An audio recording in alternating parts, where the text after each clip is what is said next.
Assalamualaikum warahmatullahi wabarakatuh. Di video kali ini kami akan menyelesaikan tugas kelompok mata kuliah otomasi perpustakaan dengan dosen pengampu Ibu Serly Anissa SPD MPDT. Kami dari kelompok 9 terdiri dari 5 anggota. Sebelum memulai presentasi, perkenalkan saya Muhammad Fares, moderator kelompok 9 dengan NIM 212340888, Dewi Lestari dengan NIM 212340032, Leila Fatulni dengan NIM 212340038, Miftahul Jannah dengan NIM 212344040, Yuni Kartika Putri dengan NIM 212341104.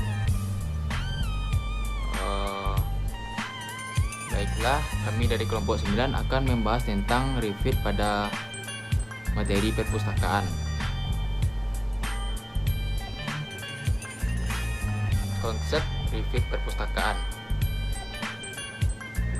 Refit atau radio frekuensi identification adalah suatu metode yang digunakan untuk menyimpan atau menerima data secara jarak jauh dengan menggunakan suatu alat yang bernama refit tag atau transponder. Data yang ditransmisikan dapat berupa kode-kode yang bertujuan untuk mengidentifikasikan satu objek tertentu. Baiklah, saya akan membahas mengenai komponen-komponen yang ada pada RFID perpustakaan. Yang pertama yaitu RFID tag. RFID tag ini berbentuk sebuah device yang kecil yang tertanam dalam sebuah buku atau smart card yang memiliki identifikasi yang unik dan dapat terekam. Yang kedua yaitu RFID reader. RFID reader ini berbentuk sebuah device yang dapat berkomunikasi tanpa kontak langsung dengan RFID tag untuk mengidentifikasi apabila tag tersebut terhubung dalam satu asosiasi data. Salah satu contoh RFID tag yaitu smart card atau label yang ada pada buku di perpustakaan Politeknik Negeri Padang. Dan contoh RFID reader yaitu palang sensor untuk mendeteksi pencurian buku pada perpustakaan Politeknik Negeri Padang. Perbedaan sistem RFID dan sistem berkode. Sistem RFID membaca label dengan laser optik atau teknologi image, sedangkan berkode dengan sinyal frekuensi radio.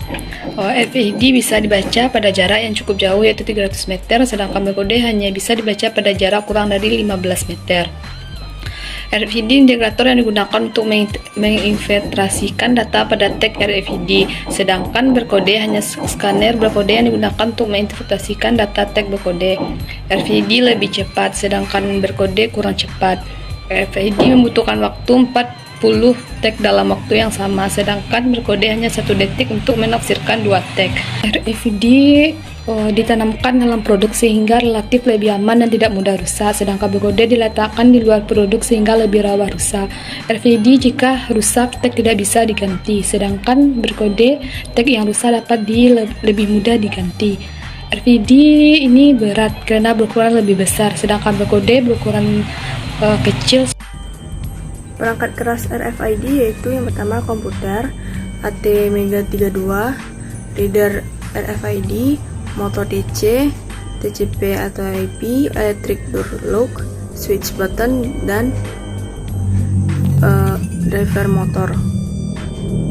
Cara kerja sirkulasi perpustakaan menggunakan RFID dimulai dengan membuka menu peminjaman kilat pada slip.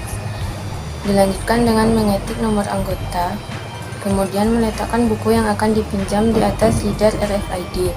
Kemudian reader akan mendeteksi buku yang akan dipinjam. Kemudian data yang diterima reader diteruskan ke database host komputer. Reader mengirim gelombang elektromagnetik yang kemudian diterima oleh antena pada label RFID. Kemudian label RFID mengirim data, biasanya berupa nomor serial berupa nomor inventaris yang tersimpan dalam label. Dengan cara mengirim kembali gelombang radio ke reader, informasi dikirim dan dibaca dari label RFID oleh reader menggunakan gelombang radio. Cara kerja sirkulasi RFID di perpustakaan yaitu pada layanan peminjaman dan pengembalian buku. Sistem akan mendeteksi ID peminjam dan buku yang dikembalikan, kemudian mengeluarkan struk bukti pengembalian. Jika pengembalian buku terlambat, peminjam dapat mengembalikan buku secara manual kepada pustakawan sekaligus membayar dendanya. Untuk keamanan, sistem dilengkapi dengan RFID gate yang dipasang pada pintu masuk dan pintu keluar ruang sirkulasi. RFID gate berfungsi sebagai electronic article surveillance atau sebagai anti pencurian.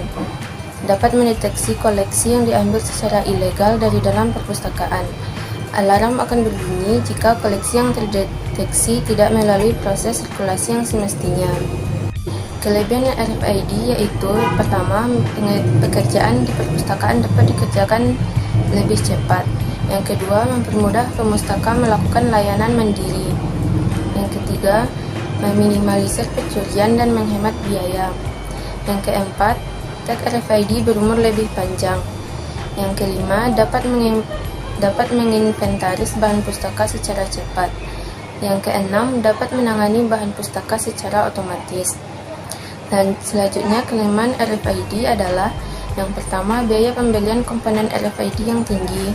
Yang kedua, rentan dengan lapisan foil dari tag yang tebal. Yang ketiga, kemungkinan pencabutan dan penghapusan tag. Yang keempat, informasi pribadi pemustaka dapat terekam, sehingga privasi kurang aman. Kesimpulan yang dapat saya ambil yaitu RFID diterapkan pada layanan sirkulasi untuk menunjang kegiatan peminjaman dan pengembalian buku, serta untuk keamanan koleksi, yaitu dengan menggunakan security gate. Teknologi RFID memberi peran yang besar dalam hal menunjang kegiatan sirkulasi dan keamanan bahan pustaka. Dalam penerapan sistem RFID setelah diterapkan pada sistem informasi SLIM, yaitu RFID memberi dampak positif dibandingkan dengan teknologi berkode. Kinerja pustakawan juga menjadi lebih efisien dalam hal waktu dan tenaga. Koleksi menjadi lebih aman, serta pustaka penelitian di Padang juga menjadi lebih dikenal karena sering dikunjungi oleh mahasiswa maupun peneliti sebagai studi banding. Dan sekian hasil presentasi kami. Saya sudahi dengan wassalamualaikum warahmatullahi wabarakatuh.